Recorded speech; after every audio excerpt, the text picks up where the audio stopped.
Rajkot civil હોસ્પિટલના fire safety કોન્ટ્રાક્ટમાં માલિક તરીકે અધિકક્ષનું નામ લખાયું. મામલો બહાર આવતા અધિકક્ષે કહ્યું ભૂલથી નામ લખાયું. સૌરાષ્ટ્ર અને કચ્છનું સૌથી મોટી હોસ્પિટલ રાજકોટ સિવિલ હોસ્પિટલ છે અને અત્યારે 2000 બેડ ધરાવતા આ હોસ્પિટલ અને 4000થી વધારે ઓપીડી ધરાવતા હોસ્પિટલ ચાલે છે. જ્યાં સુધી અને આમાં 13થી વધારે બિલ્ડિંગ છે, એટલે પેશન્ટ અને પેશન્ટનું સગા અને જ્યાં સ્ટાફ કામ કરતા હોય આનું બીજા સગવડતા સાથે ફાયર સેફટી માટે આ જરૂરિયાત હોય અને સરકારશ્રીનું નિયમ પ્રમાણે સુપ્રીમ કોર્ટનું નિયમ પ્રમાણે આ બધી બિલ્ડિંગમાં ફાયર એનઓસી હોવું જોઈએ. એટલે રાજકોટ પીડીયુ સિવિલ હોસ્પિટલમાં 13થી વધારે અલગ અલગ બિલ્ડિંગ છે અને આનું અલગ અલગ બિલ્ડિંગનું અલગ અલગ એનઓસી 1 વર્ષનું 2 વર્ષનું આપણા ત્યાંથી ફાયર જે વિભાગ છે ત્યાંથી આપવામાં આવે છે. અત્યારે જ્યાં સુધી ફાયર એનઓસીની વાત છે, મારા દરેક બિલ્ડિંગનું ફાયર એનઓસી છે, પણ એક બિલ્ડિંગનું જ્યાં પીએમએસએસવાયનું બિલ્ડિંગ છે આમાં ભૂલથી, એટલે આમને ભૂલ કહેવાય, ભૂલથી જે ત્યાંથી જે સર્ટિફિકેટ આવ્યું આમાં મારું નામ એટલે નામ સાથે રાધેશ્યામ ત્રિવેદી લખીને મારું નામ ભૂલથી આવી ગયું.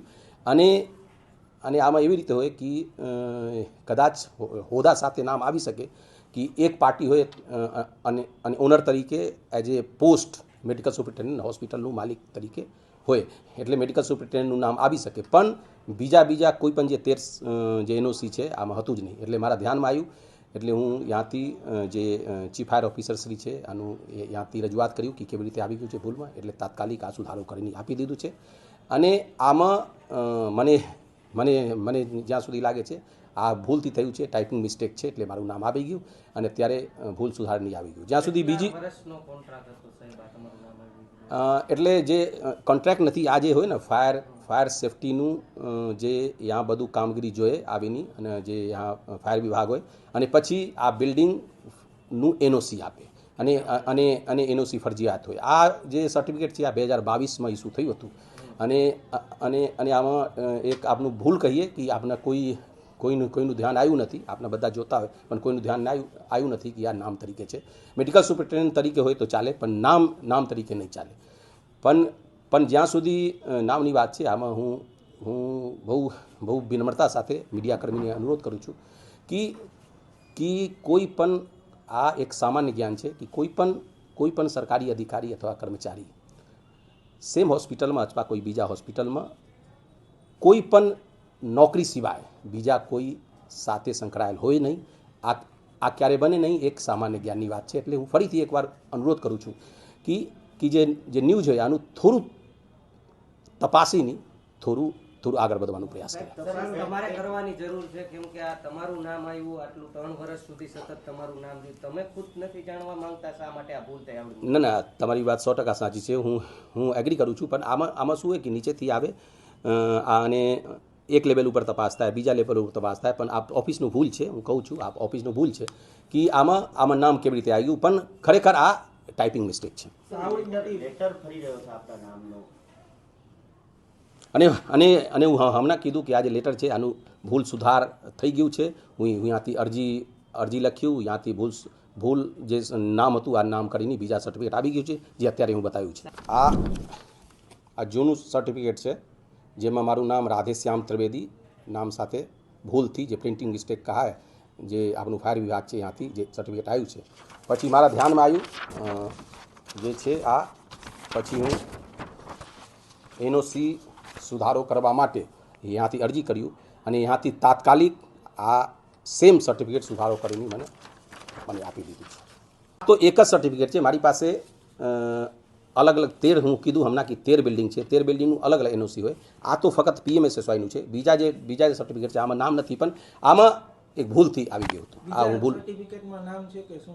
ના કંઈ નથી આમાં, બરાબર ને? આ ભૂલથી આવી ગયું હતું. આપ તપાસ કેવી માંગો છો એ જણાવો. જો હું તો અત્યારે એવી રીતે વિચારું છું કે આ જે ટાઈપિંગ મિસ્ટેક છે માનવ ભૂલ કરી શકે, પણ આમાં જે ભૂલ છે ભૂલ સુધાર થઈ ગયું છે.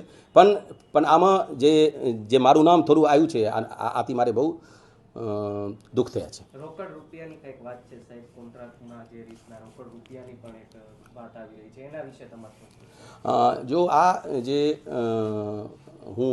હું હમણાં કીધું કે આ સરકારશ્રીનું નિયમ મુજબ અને માનનીય કોર્ટનું જે આદેશ છે આમાં દરેક બિલ્ડિંગનું અને ખાસ કરી આપણું હોસ્પિટલ છે દરેક બિલ્ડિંગનું ફાયરનું એનઓસી તો હોવા જ જોઈએ. એટલે ફાયર એનઓસી કેવી રીતે થાય આ માટે એક એજન્સી રાખવાનું હોય. આ એજન્સી જે છે દરેક હોસ્પિટલ રાખતા હોય, આપણા પણ હોસ્પિટલમાં એઝ પર રૂલ્સ જેવી રીતે ઉપરથી પરમિશન લેવાનું હોય, ટેન્ડર કરવાનું હોય, પછી આમાં જે અનેક પ્રોસેસ હોય આ પ્રોસેસ કરીને આપણા આ ચાલે છે. અને આ મેન્ટેનન્સ કરતા હોય, ફક્ત મેન્ટેનન્સ કરતા હોય અને મેન્ટેનન્સમાં જે સામાન જોતી હોય જે કરતા હોય કરી પછી બિલ મૂકતા હોય. અને આ જે બિલની વાત છે, જ્યાં સુધી મારે બિલ જોવું પડશે કે કેટલાનું બિલ છે, પણ આ બિલ જે છે આ અમુમન 10 લેવલ ઉપર, એટલે ફર્સ્ટ લેવલ ઉપર તપાસ થાય, સેકન્ડ, થર્ડ, ફોર્થ, એટલે 10 જણાનું સાઇન થાય પછી મારી પાસે આવે. અને કદાચ આમાં કંઈ ભૂલ હોય તો હું આ ઉપર તપાસ પણ કરાવીશ, પણ 10 જણાનું સાઇન કરીને નીચેથી આવે. નીચેથી લઈને જે ફાયર ઓફિસર હોય મારી પાસે ફાયર નોડલ ઓફિસર છે, એડિશનલ ફાયર નોડલ ઓફિસર છે, આરએમઓ છે, નર્સિંગ સુપ્રિન્ટેન્ડન્ટ છે, ઓએસડી રાખેલી છે. એટલે બિલ્ડિંગનું દરેક લેવલ ઉપર ફિલ્ટર થતું હોય પછી મારી પાસે બિલ આવતા હોય. અને અત્યારે હું એક અપડેટ પણ કહી દઉં કે સરકારશ્રીના વિચારણામાં છે કે આ જે ફાયર એનઓસીની પ્રક્રિયા છે આ ખરેખર બહુ લેન્ધી પ્રોસેસ છે અને ખરેખર આમાં એક્સપર્ટાઇઝેશનની જરૂરિયાત છે. એટલે સરકારશ્રીની વિચારણામાં છે કે આ જે ટેન્ડરનું પ્રક્રિયા છે આ ટેન્ડરનું પ્રક્રિયા એક સ્ટેટ લેવલ ઉપર થવાનું છે અને પછી કોઈનું હોસ્પિટલનું અલગથી કંઈ કરવાનું નહીં હોય. સ્ટેટ લેવલ ઉપર પીઆઈયુ આ બધું પ્રોસેસ કરશે અને પછી પીઆઈયુ બધું આ ફાયર એનઓસીનું દરેક હોસ્પિટલમાં આગળ વધાવશે. સાહેબ, વાતનો જોર એવો છે કે કર્મચારીઓ જે આ બિલ પાસ નહોતા કરતા એઓની બદલી પણ થઈ છે, એને આપ કેવી રીતના જોવો? ના, એવું કંઈ છે નહીં, પણ કદાચ એવું છાપામાં આવ્યું છે તો આ ઉપર આગળ વધીશ કે શું છે, આ ક્યાં થયું છે, આનું તપાસ કરાવીશ. એજન્સી છે જેપી ભવાની મેનેજમેન્ટ અને વિશ્વાસ ગ્રુપ, એ કોની એજન્સી છે, એના વડા કોણ છે, જેના સ્થાને આપનું નામ? આનું સ્પષ્ટીકરણ હું હમણાં કરી દીધું છે, પણ આ જે એજન્સી છે આ મને લાગે છે કે 5-6 વર્ષ જૂના ત્યાંથી ચાલે છે, બરાબર ને. અને પછી આપના લેવલ ઉપર પણ ફાયરનું એનઓસી ગાંધીનગર